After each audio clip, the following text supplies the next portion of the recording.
Hello, I am Dr. Neeraja, Chief Fertility Specialist, Dr. Neeraja's Fertility and Gynec Center, KPHB, 6th phase. So, our main aim is to make you fertile. Progesterone role చూద్దాం.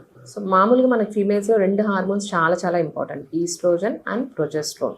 ఏది పెరిగినా ఏది తగ్గినా మనకు menstrual disturbances రావడం, problems start అయిపోతాయి అనమాట. Progesterone hormone ఫీమేల్స్లోనే ఉంటుంది, మేల్స్లోనే ఉంటుంది. సో మేల్స్లో మనకు స్పర్మ్స్ ప్రొడక్షన్లో యూజ్ అవుతుంది. ఫీమేల్స్లో ప్రొజెస్ట్రోన్ ఫంక్షన్స్ చాలా ఉన్నాయి. మెయిన్ ఏమంటే ప్రెగ్నెన్సీలో ప్రొజెస్ట్రోన్ హార్మోన్ సరిగా లేకపోతే రిపీటెడ్ మిస్క్యారేజెస్ అవ్వడము, బ్లీడింగ్ రావడము, చాలా మంది ఇన్ఫర్టిలిటీతో ప్రజెంట్ అయిపోతూ ఉంటారు. సో ఇవన్నీ ప్రాబ్లమ్స్ ఉంటాయి. సో మెయిన్ ఫంక్షన్స్ ఏంటి, ప్రొజెస్ట్రోన్ ఫంక్షన్ ఏంటి? ఈ ఈస్ట్రోజన్ ప్రొజెస్ట్రోన్ మెన్స్ట్రువల్ సైకిల్లో వాల్యూస్ మారిపోతూ ఉంటాయి. So second half of the cycle అంటాం కదా, ఆఫ్టర్ మనకు ఎగ్ రప్చర్ అయిన తర్వాత, డామినెంట్ ఫాలికల్ రప్చర్ అయిన తర్వాత ఆ ఫాలికల్ ఏమంటాం మనం, కార్పస్ ల్యూటియం అంటాం. సో మెయిన్ దాని నుంచి మనకు ప్రొజెస్ట్రోన్ ప్రొడ్యూస్ అవుతుంది. దాని నుంచి కాకుండా మాయ నుంచి, ప్లజెంటా నుంచి ప్రొడ్యూస్ అవుతుంది. అడ్రినల్ గ్లాండ్ కిడ్నీ మీద ఉంటుంది. సో దాని నుంచి కూడా మనకు ప్రొజెస్ట్రోన్ ప్రొడ్యూస్ అవుతుంది. సో ఈ ప్రొజెస్ట్రోన్ వల్ల మెన్సెస్ రెగ్యులర్ గా రావడము, మెన్స్ట్రువల్ ప్యాటర్న్ బాగుంటుంది. అండ్ ప్రెగ్నెన్సీలో మనకు ప్రెగ్నెన్సీ సాఫీగా అవ్వాలంటే ప్రొజెస్ట్రోన్ చాలా ఇంపార్టెంట్. మనకు ముందే పెయిన్స్ రాకుండా ఉండాలన్నా, బ్లీడింగ్ రాకుండా ఉండాలన్నా, ముందే డెలివరీ అవ్వకుండా ఉండాలన్నా కూడా ఈ ప్రొజెస్ట్రోన్ అనేది చాలా ఇంపార్టెంట్. దీని వాల్యూస్ చాలా ఇంపార్టెంట్.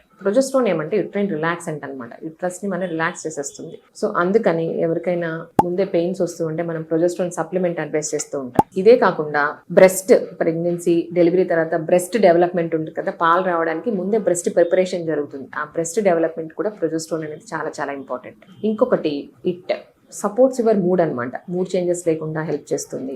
అండ్ థైరాయిడ్ ఫంక్షన్ కూడా దీని మీద డిపెండెంట్.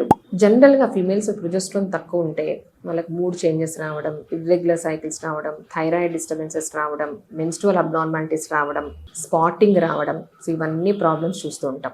ఇంకొంతమందికి ట్రబుల్స్ స్లీపింగ్ ఉంటుంది, కొంతమందికి హార్ట్ ఫ్లషెస్ ఉంటాయి. ఇవన్నీ ప్రాబ్లమ్స్ ఉంటాయి. ఇంకేమేమి బెనిఫిట్స్ యాజ్ ఎ కాంట్రాసెప్షన్ అంటే మనం ప్రెగ్నెన్సీ స్పేసింగ్ అంటాం కదా, ఒక ప్రెగ్నెన్సీ తర్వాత ఇంకో ప్రెగ్నెన్సీ రాకుండా ఉండాలంటే మనం ఓసీపీస్ అడ్వైస్ చేస్తూ ఉంటాం, ఓరల్ కాంట్రాసెప్టివ్ పిల్స్. దీనికి మనం ఈస్ట్రోజన్ ప్రొజెస్ట్రోన్ కాంబినేషన్ అడ్వైస్ చేస్తూ ఉంటాం. ఇంకొంతమందికి ఓన్లీ ప్రొజెస్ట్రోన్ పిల్స్ అడ్వైస్ చేస్తూ ఉంటాం. ఇంకొంతమందికి ఏదైనా బ్లీడింగ్ ప్యాటర్న్ అబ్నార్మాలిటీస్ ఉన్నా కూడా మనం ప్రొజెస్ట్రోన్స్ అడ్వైస్ చేస్తూ ఉంటాం. ఇంకొంతమందికి మైరీనా ప్రొజెస్ట్రోన్ లూప్ అంటాం, ఎక్సెస్ బ్లీడింగ్ ఉన్న వాళ్ళకి అదే అడ్వైస్ చేస్తూ ఉంటాం. ఇంకొన్ని క్యాన్సర్స్ లో కూడా మనం ప్రొజెస్ట్రోన్స్ ఇవ్వడం జరుగుతుంది. ఇంకొంతమందికి మెనోపాజ్ తర్వాత ఈ మెనోపాజల్ సిమ్టమ్స్ ఎక్కువ ఉంటాయి. కొంతమందికి హార్ట్ ఫ్లషెస్, ఆస్టియోపోరోసిస్, ఈ మెనోపాజల్ సిమ్టమ్స్ ఎక్కువ ఉన్న వాళ్ళకి కూడా హార్మోన్ రీప్లేస్మెంట్ థెరపీ అంటాం. దీంట్లో తక్కువ డోస్ ఈస్ట్రోజన్ ప్రొజెస్ట్రోన్ ఇవ్వడం జరుగుతుంది. సో ఇవన్నీ other benefits of progesterone. Thank you.